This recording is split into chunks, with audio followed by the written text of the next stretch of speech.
Quem nunca passou por uma tempestade? Não falo em fenômenos excepcionais da natureza. Falo problemas da vida. Não problema pequeno, grande problema. Quem não passou ainda? O silêncio dos irmãos realmente é a confirmação que, de fato, nós estamos sujeitos a passar por 1, 2 ou 3, não importa quantas tempestades pode acontecer. Ainda que estejamos no barco do Senhor Jesus, ainda que estejamos no caminho, nós estamos sujeitos a estas tempestades. Há tempestades, meus irmãos, que são inesperadas. Nós não estamos esperando. Estamos em casa, tudo bom, está tudo correndo muito bem. Quando você vê, desaba sobre nós um grande problema. Quem não passou por isso? Uma aflição tremenda, seja a tragédia da morte que cai sobre nós, seja uma grande e terrível enfermidade. Eu já passei por isso, eu sei o que é isso. Coisas inesperadas, não estamos esperando, está tudo bem, o dinheiro está fácil, estamos ganhando nosso dinheirinho, e quando nós vemos, cai aquela tempestade. Quem já passou por isso aqui, sabe o quanto é ruim.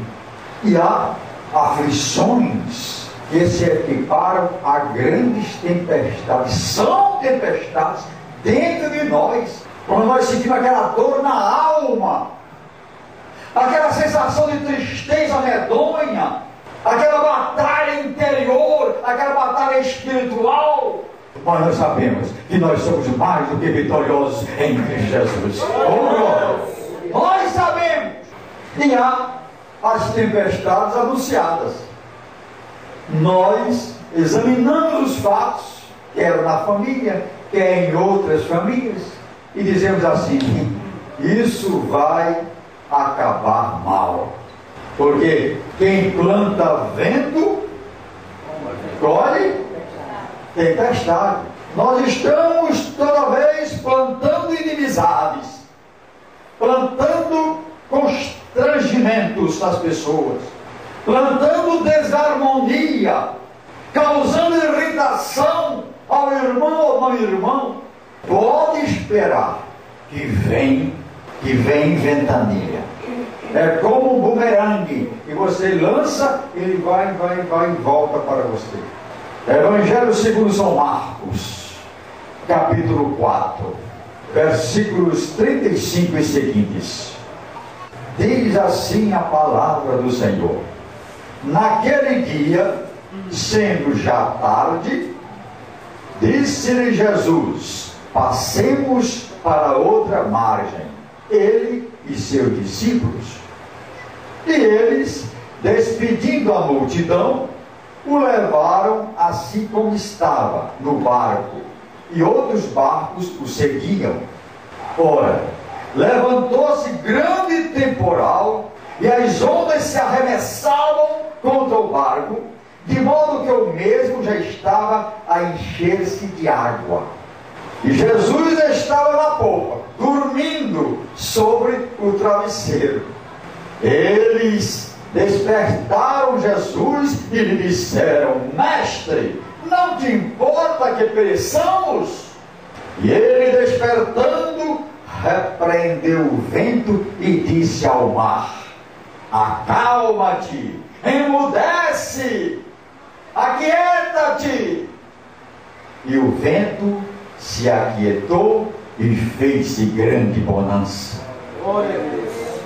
Então lhes disse: por que sois assim tímidos? Como é que não tendes fé? E eles, possuídos de grande temor, diziam uns aos outros: quem é este que até o vento e o mar lhe obedecem? Oh, glória! Aleluias! Até então Jesus, para os seus seguidores, houvera feito alguns milagres, porém nunca eles viram milagre dessa natureza. Eles sabiam que Jesus curava enfermos, surdos, mudos, aleijados, ressuscitava mortos, Ele fez tantas outras coisas. Levantou paralíticos, deu vista aos cegos. Mas ele dizer para o vento: acalma-te, para! Dizer para o mar assim, e imediatamente o vento parou e o mar se acalmou. Palmas para o Senhor Jesus. Glória a Deus, aleluia! Ele não sabia, não entendia, agora sim Deus preparou esse momento para que eles pudessem compreender, para que eles pudessem sentir que aquele que estava ali na polpa do barco dormindo era o Deus homem e o homem Deus. Eles não estavam esperando essa tempestade. Estava tudo correndo às mil maravilhas. Mas esses homens eram homens experimentados no serviço do trabalho no mar, na pescaria, na navegação. Com certeza, antes de chamar o mestre, eles fizeram tudo o que era necessário para segurar o barco, mas viram que não poderiam por si sós resolver esse problema. Precisaria de uma ajuda. Deus dá dons aos homens. Um sabe trabalhar com marcenaria, outro é bombeiro hidráulico, outro trabalha com ferro, outro dirige muito bem uma empresa, e assim por diante. Deus se importa porque Ele está no controle de todas as coisas. Glória a Jesus. Agora, esses homens, apesar de seu conhecimento, do conhecimento da experiência de cada um, eles não ficaram com vergonha de pedir ajuda. Eles não ficaram com seu orgulho. Então a primeira coisa que nós aprendemos é que tempestades virão, inesperadas ou anunciadas. Segundo, não podemos ficar em nosso orgulho pensando que sabemos tudo e que não vamos pedir ajuda para ninguém. Não vamos pedir conselho para pastor, para irmão, para mulher de irmão, porque nós já sabemos tudo. Por mais que saibamos alguma coisa em qualquer área, outra pessoa, menor que seja, pode nos orientar e nos ajudar. Não vamos recorrer a Jesus só na hora da tempestade, como muitos fazem. Só recorre quando a canoa já está prestes a afundar. Mas Jesus disse: vinde a mim, todos vós que estáis cansados e sobrecarregados, eu vos aliviarei. Jesus estava ali na sua paz. A paz de Jesus era tão grande que ele era capaz de dormir em meio a uma tempestade. E como é difícil para nós ter paz de espírito e dizermos isso no meio de um grande problema, de um grande vendaval. Quando ele vem, o diabo bora para nos afrontar, para acabar conosco, para derrubar a nossa fé, dizendo: está aí, cadê o seu Deus? Como fez a mulher de Jó. Jó, ninguém pode negar que Jó passou por uma grande tempestade na sua vida. Não existe outra história semelhante na Bíblia de uma pessoa que tenha perdido todos os seus bens materiais e toda a sua família. Ele ficou apenas ele e um caco de teia para se coçar, porque estava cheio de chagas. E uma mulher rixenta, barulhenta e ateia, incrédula. Aí, cadê o seu Deus? Renuncia esse Deus. Mas Jó continuava como uma rocha, dizendo: eu sei que o meu Redentor vive. Muitas vezes a tormenta vem, muitas vezes a dificuldade vem, muitas vezes a tempestade vem sobre nós, para que Deus possa provar a nossa fé e para nos fortalecer, porque sempre depois da tormenta há um fortalecimento espiritual.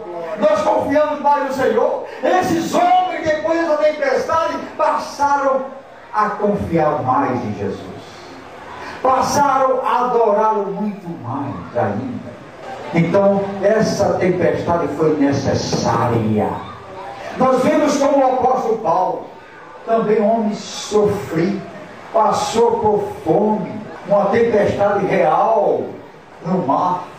Ele foi náufrago com os seus companheiros em mar. Ele passou por tormentos físicos, muitas chibatadas ele levou. E quantos outros homens de Deus? As tempestades muitas vezes podem ser permitidas por Deus para o fortalecimento da nossa fé. Foi por causa de uma tormenta sem precedente na minha história de vida, sem precedente, que eu resolvi me lançar de corpo e alma aos pés do Senhor. Ele disse: Ayrton, basta. Você não sabe, Ayrton, o que eu tenho preparado para ti. É duro, mas é bom para você. No seu barco estava aquele que acalma a tempestade e traz solução para a sua vida.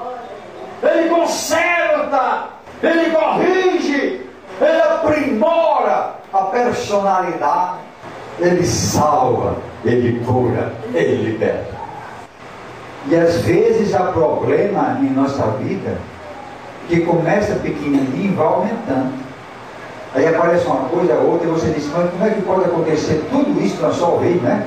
Eu não sei o que faço. Chame o Senhor Jesus, fale com o Mestre, entregue a sua vida ao Senhor Jesus. Diga: Senhor Jesus, com o meu conhecimento, com as minhas forças, eu não posso deter essa avalanche, eu não posso deter essa tormenta. Preciso de Ti.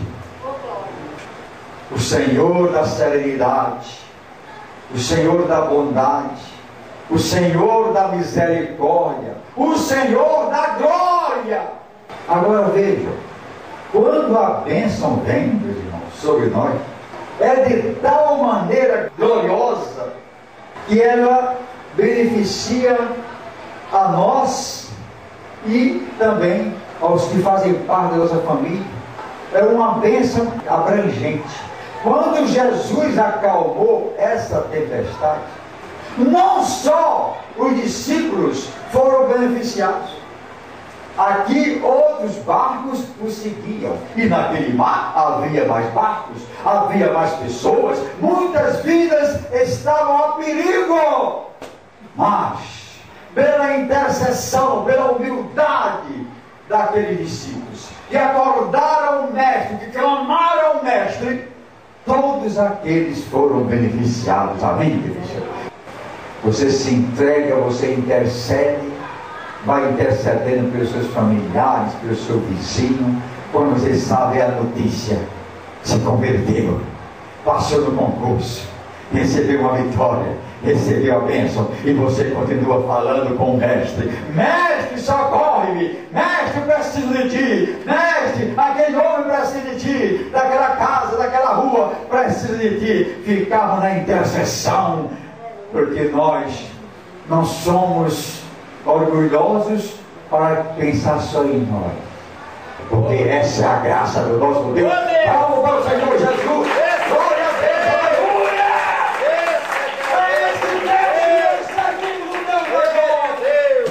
O Deus que não é interesseiro, o Deus que faz exclusivamente por amor. Dai de graça, o que de graça? O que de graça recebeste. É o dom da pregação, é o dom da pregação. Então, desde que o sangue corre, até os últimos dias da sua vida, pregue o Evangelho do Senhor. Tem o dom de orar? Ore pelos que precisam de oração. Dê o dom de louvar, louve ao Senhor. Se esmere na preparação do louvor. Faça o melhor para o Senhor. Amém, igreja? Essa é a palavra desta noite que eu peço a salvação.